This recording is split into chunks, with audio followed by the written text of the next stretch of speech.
카텔은 지능을 몇 가지로 봤을까요? 두 가지로 봤어요. 그러니까 유동성 지능과 결정성 지능으로 봤어요. 유동성 지능은 타고난 문제 해결 능력이고 결정성 지능은 경험과 학습으로 쌓인 지식이에요. 그러니까 하나씩 좀 더 보면 유동성 지능은 타고난 새로운 문제 해결 능력이고 선천적 문화 영향이 적겠죠. 추론 패턴 찾기. 특징이 뭘까요? 10대 후반에서 20대 초반 최고예요. 이후에는 감소합니다. 왜냐하면 뇌처리 속도가 감소하기 때문이에요. 그래서 토막 짜기, 행렬 추론, 퍼즐, 빠진 곳 찾기. 핵심은 유동성 지능은 새로운 문제를 해결하는 타고난 능력이다라는 거예요. 결정성 지능은 그렇죠. 경험과 학습으로 쌓인 지식이에요. 후천적이고 교육 영향이 큽니다. 언어 상식 해당돼요. 특징은 나이가 들수록 증가하고 40대 이후까지도 유지합니다. 이유는 경험 축적이에요. 그래서 공통성, 어휘, 상식이에요. 그래서 결정성 지능은 학습과 경험으로 축적된 지능이다. 그러니까 지식이다. 이렇게 기억하시면 됩니다. 그래서 유동성 지능은 선천적, 생물학적, 문제 해결, 감소, 그러니까 변화가 감소하고 그 다음에 결정성 지능은 후천적, 환경교육, 지식 활용, 유지 증가합니다. 그래서 유동성 지능은 그러니까 선천적으로 타고나며 환경이나 문화에 따라 변하지 않는 일반적인 지적 능력이다. 그러니까 타고났다. 문화 영향이 적다. 그러니까 10대 후반이나 20대 초반 절정이다. 최고 시기가 있다라는 거죠. 그러니까 노화에 따라 감소한다. 감소형 지능이라는 거예요. 결정성 지능은 환경이나 경험, 문화적 영향에 의해 발달되는 지능이에요. 그러니까 핵심이 뭐죠? 학습형 지능이에요. 그러니까 유동성 지능을 바탕으로 후천적으로 발달해요. 그러니까 기반이 유동성 지능. 그리고 40세까지 발달. 핵심이 증가형 지능이라는 거예요. 그래서 유동성 지능은요, 선천적으로 타고나는 일반적인 지적 능력이에요. 그러니까 새로운 문제를 해결하는 능력, 환경이나 문화의 영향을 적게 받고 10대 후반에서 20대 초반의 절정, 이후 감소, 대표적인 소금사로는 토막 짜기, 행렬 추론, 퍼즐, 빠진 곳 찾기 등이 있다예요. 결정성 지능은 경험과 학습, 문화적 영향을 통해 발달하는 지능, 유동성 지능을 바탕으로 후천적으로 형성, 연령이 증가함에 따라 유지되거나 향상될 수 있다라는 거예요. 대표적인 검사로는 공통성, 어휘 상식 등이 있습니다. 그래서 유동성 하면 타고남, 문제 해결, 감소, 행렬 추론, 결정성 하면 학습, 지식, 증가, 어휘 이 키워드를 기억하면 돼요. 그래서 유동성은 생각하는 힘, 결정성은 아는 힘. 그래서 유동성 지능은 선천적인 문제 해결 능력으로 새로운 상황에서의 추론 능력을 의미하고 연령 증가에 따라 감소합니다. 반면 결정성 지능은 경험과 학습을 통해 축적된 지식으로 연령이 증가함에 따라 유지되거나 향상됩니다. 유동성 지능은 행렬 추론, 토막 짜기와 같은 검사로 측정되며 결정성 지능은 어휘, 상식 등의 검사로 측정됩니다. 라고 답변하시면 돼요. 그래서 카텔은 지능 이요인 이론이고 혼이 확장했죠. 그래서 카텔과 혼, 캐론 모델이에요. 그러니까 현대 지능 이론의 핵심이 됩니다. K 웨이즈 4 지각 추론 소금사 비언어 추론 능력 이해와 정확한 명칭, 핵심 기능 연결. 이게 포인트죠. 봅시다. 지각 추론이란 무엇일까요? 지각 추론, perceptual reasoning. 그러니까 언어를 사용하지 않고 시각 정보를 기반으로 문제를 해결하는 능력이에요. 그래서 시각적 정보 처리, 공간 구성, 패턴 추론, 비언어 문제 해결인 거죠. 그래서 눈으로 보고 머리로 구조를 이해하는 능력입니다. 그래서 지각 추론 소검사는 토막 짜기, 블럭 디자인이죠. 행렬 추론, 매트릭스 리즈닝, 퍼즐, 비주얼 퍼즐, 무게 비교, 피겨 웨이츠, 빠진 곳 찾기, 픽처 컴플리션, 토막 짜기, 행렬 추론, 퍼즐, 무게 비교, 빠진 곳 찾기입니다. 각각 알아보면 첫 번째 토막 짜기, 블럭 디자인, 색깔 블럭으로 모양을 맞추는 거예요. 그러니까 어떤 걸 측정하냐? 공간 지각, 시각 운동 통합.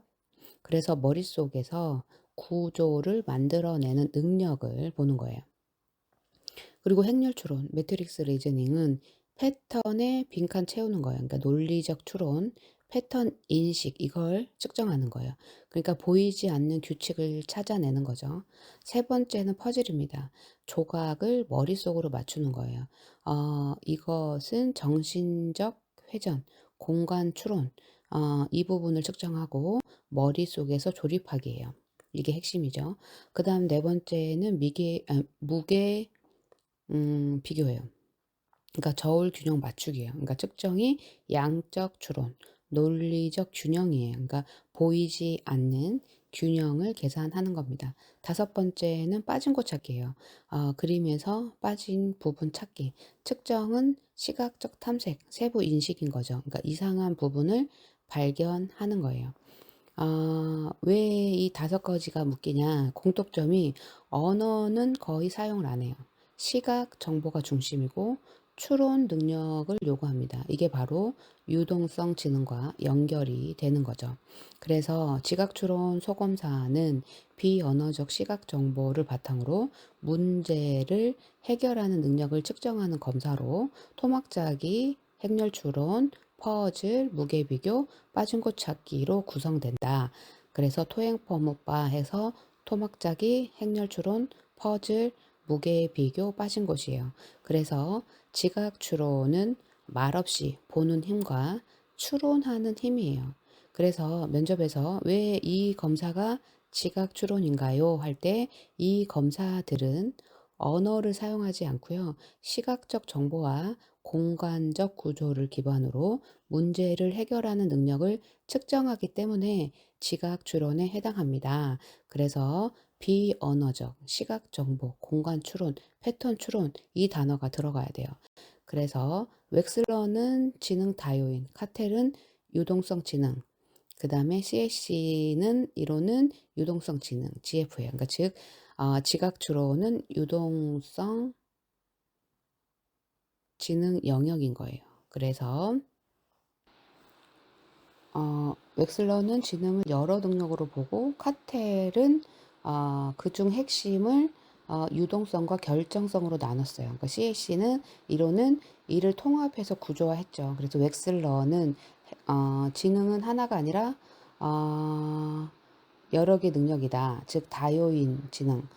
그래서 멀티플 어빌리티. 그래서 언어 능력, 기억 능력, 처리 속도, 공간 능력 이렇게 여러 영역으로 나눴고요.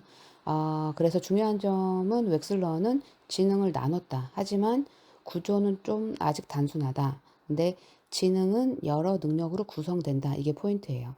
그 다음에 카텔, 2단계 카텔은 이렇게 생각한 거죠. 그 많은 능력 중 핵심은 무엇인가?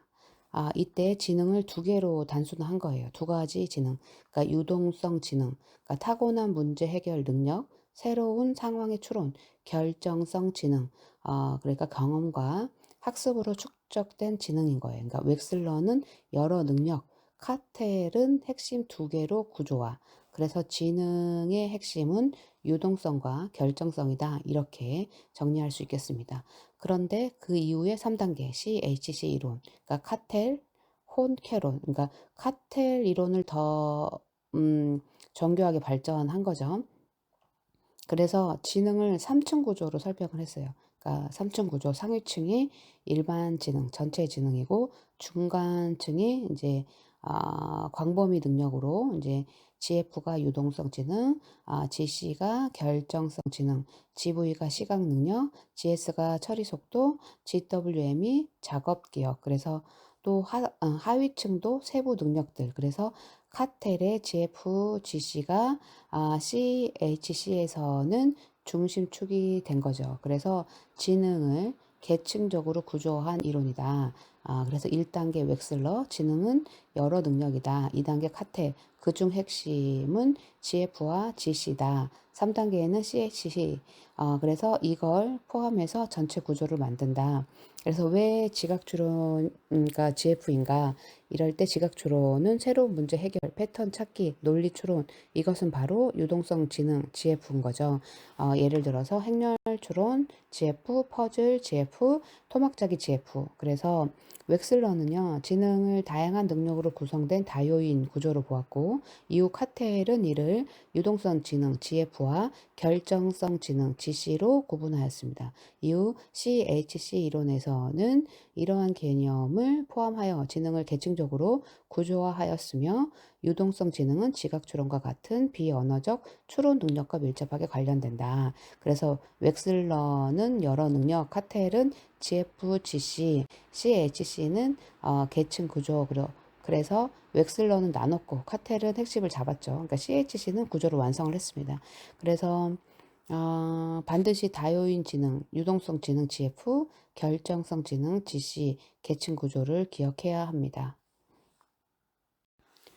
지각추론 소검사, 그러니까 이 부분은 지능 이론의 흐름으로 이해하면 명확해지는데, 먼저 지각추론은 시각적 정보를 기반으로 문제를 해결하는 능력으로 새로운 문제 상황에서의 추론을 포함을 하죠. 그러니까 따라서 이는 유동성 지능, 그러니까 GF, 플루이드 인텔리전스에 해당을 합니다. 이 유동성 지능 개념은 카텔이 제안한 거고, 그는 지능을 유동성과 결정성 지능으로 구분해서 설명하였습니다. 이후 CHC, 그러니까 카텔혼 캐롤 이론에서는 이러한 개념을 포함해서 지능을 계층적으로 구조하였고요. 유동성 지능을 중요한 핵심 능력으로 위치시켰습니다. 마지막으로 웩슬러 지능 검사는 이러한 이론을 실제 검사로 구현한 것이고, 지각 추론 지표를 통해 유동성 지능을 측정한다고 볼 수 있습니다. 따라서 지각 추론은 유동성 지능을 측정하는 웩슬러 검사의 핵심 지표다라고 기억하시면 됩니다. 실시에 있어서 가장 중요한 개념은 표준화죠. 그러니까 모든 내담자에게 동일하게 실시. 그러니까 같은 말, 같은 조건, 같은 시간. 이유는 그렇죠. 결과의 공정성을 확보하기 위함입니다. 두 번째는 라포예요. 그러니까 검사 협조도 결정을 하죠. 그러니까 긴장 완화, 신뢰 형성. 세 번째는 비개입 원칙이죠. 검사 중에는 도와주면 안 돼요. 그러니까 힌트 금지, 피드백 금지. 이유는 점수 왜곡 방지입니다. 그래서 이제 면접에서 점수 깎이는 실수가 이제 이건 이렇게 하면 돼요. 안 돼요. 조금 더 생각해 보세요. 이것도 안 돼요. 거의 맞았어요. 이것도 안 돼요. 이유는 검사를 왜곡할 수 있기 때문입니다. 그래서 검사는 납포 형성 후 목적을 설명하고 표준화된 지시문에 따라서 진행합니다. 그러니까 검사 중에는 개입을 최소화하고 반응을 정확히 기록하고 종료 후 결과 안내를 진행합니다. 만약에 내담자가 못하겠다고 하면 격려는 하되 수행에 대한 힌트는 제공하지 않고요. 편안하게 시도하도록 안내합니다. 또 시간이 초과되면 표준화된 시간 기준에 따라 중단합니다. 질문을 하면 지시문 범위 내에서만 반복적으로 설명을 합니다. 그래서 검사는 잘하는 것이 아니라 똑같이 하는 거예요. 그래서 표준화가 무너지면 검사 자체가 무너진다라는 거 기억해야 되고요. 검사는 라포 형성 후 표준화된 지시문에 따라 실시하고요.